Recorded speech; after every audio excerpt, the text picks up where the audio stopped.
खरं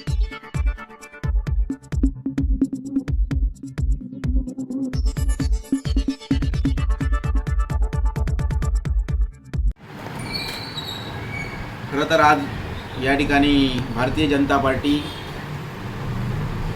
आणि शिंदे सरकारचं सरकार, महायुतीचं सरकार या ठिकाणी आहे.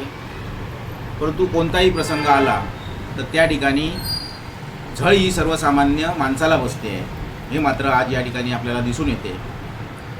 आज सर्वसामान्य हॉटेल व्यावसायिक असेल, आज प्रत्येक ठिकाणी या ठिकाणी हॉटेल व्यावसायिकांचा हॉटेल व्यवसाय बंद होण्याची पाळी या ठिकाणी येते.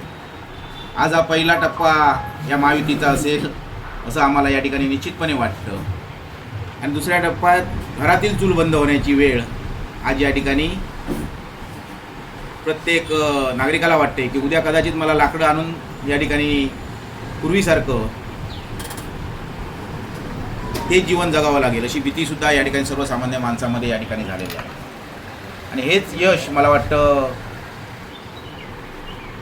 निश्चितपणे या सरकारचं असेल. आज मच्छीमारांना सुद्धा तुम्ही बघताय की मच्छीमारांच्या सवलतीच्या दरात जे डिझेल मिळायचं त्यापेक्षाही जास्त पैसे देऊन या ठिकाणी ते डिझेल खरेदी करावं लागणार आहे. आणि त्यासाठी कुणी या ठिकाणी पुढे सरसावत नाही. आज या लोकसभा मतदारसंघाचे खासदार सन्माननीय नारायणराव राणे साहेब, आम्हाला वाटलं होतं की ते कोकणचे भाग्यविधाते म्हणून स्वतःला म्हणवतात, त्यांचे कार्यकर्ते म्हणवतात. आज मच्छीमारांनी सुद्धा त्यांना जास्त मताधिक्याने या ठिकाणी निवडून देण्याचं काम गेल्या लोकसभेच्या वेळी केलं. परंतु आज ते कुठेही या डिझेल दरवाढी विरोधात संसदेमध्ये कुठच्या मंत्र्याला भेटले आहेत, कुठच्या संबंधित विभागाला भेटले आहेत असं या ठिकाणी आम्हाला कुठेही दिसून आलं नाही. किंवा सन्माननीय या देशाचे पंतप्रधान नरेंद्र मोदींना भेटले आहेत, गृहमंत्री अमित शहाना भेटून त्यांना या मच्छीमारांचं साकडं घातलं आहे असं कुठेही दिसून येत नाही. त्यामुळे या सत्ताधाऱ्यातील लोकप्रतिनिधींनासुद्धा या मच्छीमारांचं कुठेही सोयरसूतक नाही.